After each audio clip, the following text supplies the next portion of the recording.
Giro inesperado en el caso Biondo que afecta a Raquel Sánchez Silva. 12 años después, vuelve a abrirse una puerta. Ya no se habla solo de suicidio, se admite que pudo ser homicidio. No es un veredicto, es un cambio de marco que obliga a recolocar la historia. La familia insiste en lo que lleva repitiendo desde 2013. Santina, madre de Mario, no ha soltado la cuerda. Andrea, su hermano, celebra el paso pero pide prudencia. Su mensaje es simple y contundente: justicia y coherencia entre pruebas, marcas y tiempos. El relato se parte en dos orillas. En España, se archivó sin juicio firme. En Italia, peritos y resoluciones dejaron indicios compatibles con homicidio y una escena que muchos expertos consideran mal analizada. Esa tensión jurídica explica por qué el caso vuelve al centro. Vuelven también los elementos que dividen: la hipótesis del juego sexual, las marcas en el cuello que no encajarían con una pasmina, la postura del cuerpo, los talones tocando suelo, y una cronología del hallazgo que algunos periodistas cuestionan por ruido de ambulancias a otra hora. Del otro lado, Raquel Sánchez Silva mantiene la misma estrategia: silencio, vida privada protegida, abogado si es necesario, y cero platós. Su posición es conocida: no fue imputada, nunca hubo juicio contra ella y no piensa convertir su duelo en espectáculo. Entre ambas miradas está lo que falta: una revisión técnica que ordene autopsias, fotografías, informes y cronología con criterios claros. Cuando la investigación es débil, el vacío lo llenan las interpretaciones. Cuando los datos se alinean, el ruido se apaga. Quédate hasta el final porque más adelante veremos clips clave y pondremos bajo lupa autopsias, postura corporal, marcas y tiempos para separar hechos de conjeturas. Suscríbete si crees que lo de Mario Biondo debe investigarse como un homicidio y no darse por cerrado en falso. Con lo que sabemos hoy, ¿estamos ante una revisión necesaria o ante ruido que distorsiona lo ya concluido? Atención, vamos a ver un primer clip donde se resume el nuevo marco judicial. La Audiencia Provincial de Madrid admite indicios compatibles con homicidio, y se plantea la pregunta inevitable: ¿quién mató a Mario Biondo? En la pieza se repasan los hechos del 30 de mayo de 2013, el hallazgo en casa y las primeras conclusiones que hablaron de suicidio. Damos paso al clip. La madre de Mario Biondo siempre lo ha tenido claro y ha luchado muchas veces contra los elementos para demostrar que su hijo no se suicidó. Y sobre todo que no se cerrara el caso en falso. Pues desde ayer hay una puerta abierta para que se investigue y a intentar demostrar que mataron a su hijo. Una puerta abierta como la que también dejó en su día Toñi el Tribunal de Palermo. Ahora en la justicia española, por primera vez, la Audiencia Provincial de Madrid dice que hay indicios para pensar que Mario Biondo no se suicidó y que su muerte es un homicidio. La pregunta que ahora nos hacemos es: ¿quién mató entonces a Mario Biondo? Bueno, de esto sabe y mucho un compañero nuestro de profesión, Andrés Guerra, periodista de La Vanguardia. Ha estado durante los últimos 10 años siguiendo muy de cerca este caso. Muy buenos días, lo primero, Andrés, gracias por estar con nosotros. Enseguida hablamos. Buenos días, pero antes vamos a poner sobre la mesa qué es lo que pasó aquel 30 de mayo de 2013. Así murió Mario Biondo. La justicia abre la puerta a que la muerte de Mario Biondo, entonces marido de la presentadora Raquel Sánchez Silva, no fuera un suicidio y plantea la posibilidad de que sea un homicidio. Su cuerpo fue encontrado sin vida en extrañas circunstancias. Se había colgado con un pañuelo en las estanterías de su propia casa. Las autopsias determinaron que se trataba de un suicidio.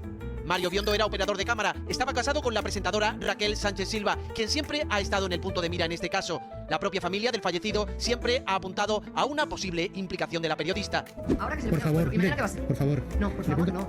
Es que no pueden venir aquí a difamarme. È che il nostro unico obiettivo è dare giustizia a Mario Biondo. Chiamiamo, amore mio. Para la madre de Mario hay que seguir investigando y apunta, como también aseguran algunos expertos, que la policía científica que analizó la escena no habría realizado todas las investigaciones para analizar lo que realmente sucedió. Los padres romperán su silencio en los próximos días en una rueda de prensa para todos los medios, no van a hablar para ningún medio concreto. Andrés, te voy a hacer solo una pregunta. Desde el primer momento, ¿tú has pensado que era un homicidio o que era un suicidio con los datos que tenías? Al principio, claro, cuando recibimos la información los periodistas, nos fuimos todos en shock, sobre todo porque muchos conocíamos en ese momento a Raquel, a Mario. Yo los había entrevistado los dos en Barcelona con motivo de una entrega de premios y era una pareja que se entendía muy bien. De hecho, me dijo ya un titular que estoy con Mario porque es 1000 veces mejor que yo. Estaba muy enamorada. Cuando muere Mario, al principio nadie sabe lo que ha ocurrido y lo primero que se especula en casi todas partes es que es un juego de satisfacción erótica. Ya con el clip visto, lo esencial: no hay sentencia nueva, pero sí un auto que recoge la línea del Tribunal de Palermo y afea la investigación inicial en España por ser insuficiente. Eso, jurídicamente, no condena; informativamente, reabre el marco y legitima volver a mirar pruebas, cronología y escena con otra luz. El vídeo incorpora el elemento más sensible: la escena del cuerpo. Se recuerda la pasmina como instrumento incompatible con la marca estrecha del cuello, la postura con talones tocando el suelo y una estantería intacta que, según peritos citados, no encaja con una suspensión que genere convulsión y arrastre de objetos. Son datos técnicos que, si se sostienen, obligan a reconstruir. También se apunta a la hipóstasis, acúmulo de sangre post-mortem, descrita en la zona lumbar, lo que para algunos expertos sugiere posición distinta a la observada al encontrar el cuerpo. No es una prueba absoluta por sí sola, pero sí un detalle forense que desafía la versión inicial y pide contraste con informes completos y fotografías periciales. El clip introduce la cronología del hallazgo. Vecinos y comerciantes que hablan de ambulancias horas antes frente a un atestado que fija como halladora a la empleada del hogar a las 5 tras aviso de Raquel. Si esos testimonios se documentan, pueden mover la línea temporal. Si no, son solo ruido. La diferencia está en actas y registros. En paralelo, la pieza recupera la hipótesis del juego sexual que circuló al principio. El contraste que plantea la mesa es claro. Si existe vestimenta completa, marca incompatible y escena limpia, la plausibilidad de esa hipótesis disminuye. La televisión puede debatir emociones. Los forenses, mecanismos de muerte. Aquí mandan los segundos. El cierre del clip deja dos vías. O aceptamos que la investigación inicial no alcanzó y hay que reexpertizar con materiales completos, o damos por bueno lo archivado y asumimos que nunca se llegará más lejos. Con lo que acabamos de ver, ¿te convence la relectura técnica que apunta a homicidio, o sigues viendo más peso en la tesis de suicidio que manejaron los primeros informes? Antes de entrar al testimonio, colocamos fechas clave. Mayo de 2013. Hallazgo del cuerpo y primera instrucción en España con conclusión de suicidio. Diciembre de 2013. Primera exhumación y reconstrucción de hechos. 2016. Archivo en España por falta de autor identificable. La familia insiste. 2018. Segunda exhumación y tercera autopsia en Palermo. El juez italiano considera hipótesis de homicidio pero cierra por no poder acreditarlo más allá de duda razonable. Años después, la Audiencia de Madrid afea la investigación española y admite indicios compatibles con homicidio. En paralelo, peritos italianos y españoles, citados en los programas, sostienen que la escena no encaja con ahorcamiento típico, marca estrecha, talones apoyados, estantería intacta y hipóstasis en zona lumbar. Son piezas técnicas que no condenan a nadie, pero obligan a revisar la mecánica de muerte. La cronología del hallazgo sigue bajo lupa. Testimonios de vecindario que hablan de ambulancias a mediodía frente a un atestado que fija el aviso a última hora de la tarde por la empleada del hogar. Este punto requiere documentación, registros de emergencias, actas completas, para despejar la duda. Ahora vamos con el clip técnico donde peritos y periodistas repasan mecánica de muerte. Instrumento, marcas, postura y reacción del entorno. Damos paso al clip. Esto es una lucha que muchas veces yo no sé si a Santina se le ha entendido bien, ¿no? Muchas veces yo creo que se ha tratado a Santina como una madre que no aceptaba la muerte o la decisión de su hijo, ¿verdad?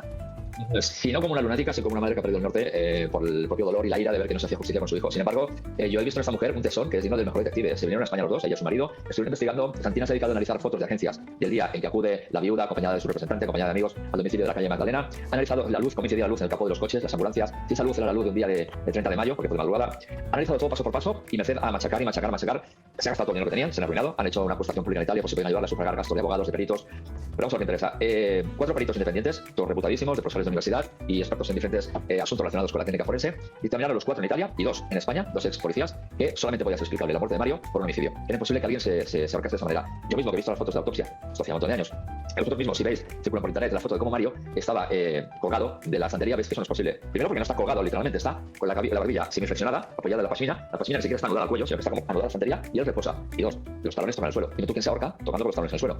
3, uno de los expertos, el doctor Mauricio Cusimano, pidió incluso las referencias técnicas a la fábrica de la estantería que tenía Mario detrás. Analizado todo eso, una serie de medidas matemáticas demostró que un cuerpo de 80 kilos que pesaba Mario en la agonía hubiera tirado todo lo que tenía detrás, libros, DVDs, figuras. Aquí está impoluto. Había latas de cerveza en una papelera, ¿vale? Que lo hubiera consumido o no, es que no nos importa, es que no vamos a portería del campo. Da igual si se drogó o no se drogó. Que no, porque los análisis posteriores del cabello demuestran que no, pero bueno, aunque sí hubiera sido, ¿qué? Hay que saber quién lo mató, no qué vida llevaba. Claro. Hablemos de quién lo mató. Es que en principio, Andrés, hombre, el forense que hizo el primer reconocimiento, que dio por hecho que se había suicidado, ese forense, no sé, ¿no? Habría que... Una chapuza absoluta. Una chapuza. Porque primero explicó que en su estómago no había nada, había la cena. 2, no notaba ningún tipo de lesión y tenía un hematoma subdural en el cerebro. Esto lo he visto yo. Es decir, ese forense, el doctor Lavenza Rojo, y lo puedo decir porque ha pasado ya por juicio, fue denunciado por la familia, e incluso un perito calígrafo especialista que comparó las firmas del forense con la de la autopsia de Mario de aquel día y parece que tampoco coincidían del todo. Hay muchas cosas en este caso que no coinciden desde el principio. En este caso, lo que me extrañó muchísimo es que en el levantamiento de cadáver, o sea, ante una muerte violenta que puede ser accidental, suicida o homicida, es igual. En cualquier caso, la policía tiene que practicar lo que conocemos como acta de inspección ocular técnico-policial. Esto lo lleva a cabo policía científica. Y en el caso de la Guardia Civil, en España, lo lleva a cabo los especialistas de criminalística. Bueno, pues no existe tal acta de inspección ocular, es decir, no se hizo una acta de inspección ocular. Por eso, por más que le demos vueltas a este expediente, no vamos a encontrar ni tan solo un número de indicio. En una situación normal, esa pasmina que tenga en pantalla ahora mismo, pues sería evidentemente un número de indicio, como vemos en las series, en las películas, se le pone un numerito, se hacen las fotografías, se recoge, se analiza, y en este caso no había absolutamente nada. Hay escasamente 5 o 6 fotografías que de la familia son las que ni una fotografía más. Y esas fotografías no han sido realizadas por policía científica. Esto en primer lugar. Y en segundo lugar, las evidencias propias que presentaba el cuerpo de Mario Biondo. Mario Biondo tenía un surco continuo en la parte posterior del cuello que es significativo de una muerte por estrangulación al lazo, no por un ahorcamiento, que es la posición en la que se encuentra. O sea, que según tu teoría, Luis, lo estrangularon con el lazo, lo estrangularon y luego lo colocaron. Sí, pero ya no es según mi teoría, es según la criminalística, es según la ciencia, es según la tanatología, el estudio del cadáver. O sea, lo que no podía comprender es cómo esto se le pasó por alto tanto al médico forense, que practicó el matamiento y la primera, digamos, pseudoautopsia que se practicó en España, pero tampoco puedo entender cómo se le pasó por alto a los funcionarios de la policía, que no fueran especialistas. Visto el clip, dejamos en claro el eje forense. Si la marca es más estrecha que una pasmina de seda, si hay apoyo de talones y la estantería no muestra caída de objetos, la plausibilidad de una suspensión típica disminuye. No es una sentencia, pero sí una incompatibilidad que exige revisar fotos, medidas y atestado con lupa. El detalle de la hipóstasis, sangre asentada post-mortem, en zona posterior sugiere que el cuerpo pudo estar en otra posición antes de la escena fotografiada. Para el público, suena técnico. Para un forense, es una pista de reconstrucción que hay que contraponer a los tiempos de hallazgo y maniobras previas. Si hubo asfixia por compresión, lo esperable es desorden alrededor por movimientos reflejos. Si el suelo está intacto, ese orden debe explicarse, por ejemplo, intervención posterior. Cada hipótesis necesita coherencia espacial. Sin ella, la narrativa se cae. La cronología del hallazgo vuelve a chocar. Testimonios que hablan de ambulancias a mediodía frente al atestado que sitúa a la empleada a última hora de la tarde tras aviso de Raquel. Aquí no valen tertulias. Hacen falta registros de emergencias y actas completas para fijar el minuto a minuto. Sobre el juego sexual, el clip lo contrasta con 3 hechos: vestimenta completa, marca incompatible y escena ordenada. Cuando el mecanismo propuesto no casa con las evidencias físicas, el relato pierde tracción. La TV puede opinar, la pericia debe demostrar. En conjunto, el clip no señala culpables, exige método. Si la investigación inicial fue corta y las pericias posteriores apuntan a incongruencias, la única salida técnica es reprocesar material, fotos originales, medidas, informes, cronología objetiva. Con lo que acabas de ver, ¿te cuadra más una reconstrucción incompleta o una escena alterada que requiere otra lectura? Antes de continuar con el análisis, vamos a escuchar a Raquel Sánchez Silva en un corte clave. Declaraciones vinculadas al sumario y a su postura pública desde 2013, donde marca distancia con el ruido y delimita hasta dónde está dispuesta a hablar. Damos paso al clip. Estamos hablando, Andrés, de lo que declaró, ¿no?, también Raquel Sánchez Silva en su día. Precisamente vamos a recordar un fragmento de esa declaración a propósito de unas declaraciones que estoy viendo aquí, la publica el diario ABC. Parece que de nuevo se abren esa vieja herida, ¿no? Y la madre, Santina de Mario Biondo, ha vuelto a decir, es que Raquel dijo que Mario había destrozado su imagen con lo que había hecho, ¿no? Vamos a recordar lo que Raquel dijo en su día ante el juez. Mario hizo varias llamadas repetidas a un número de teléfono con un nombre. ¿Chi era questo uomo? Alguien me dijo que era alguien que vendía. Sí, por favor, por favor, mire, por favor. No, por favor, no.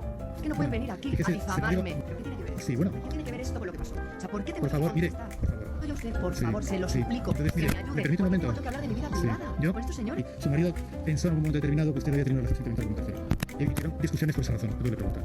No recuerdo eso. ¿Que no recuerda tener discusiones con su marido? Concretas sobre eso, no. No. Andrés, esas preguntas que a Raquel le incomodaban tanto era un poco para... Entiendo que era para intentar demostrar en qué momento anímico se encontraba Mario, ¿no? Para intentar quitarse la vida o no quitarse la vida, ¿no?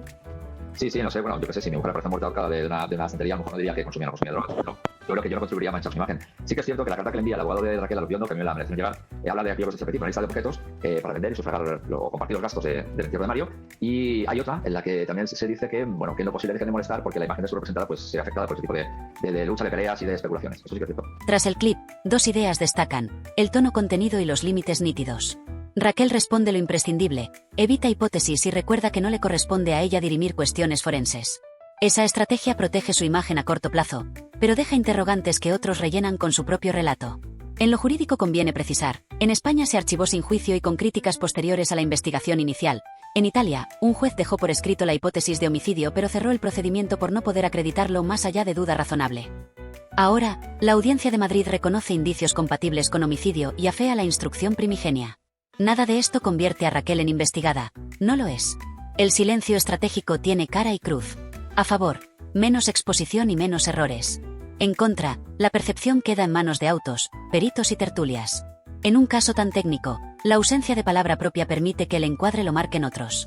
¿Qué falta para un relato sólido? Un triángulo básico: cronología objetiva, registros de emergencias, llamadas, partes, escena original, fotografías e inventario de levantamiento, marcas en superficie, y pericia integradora, hipóstasis, mecanismo lesional, compatibilidad entre marca e instrumento. Sin ese conjunto, todo se queda a medias.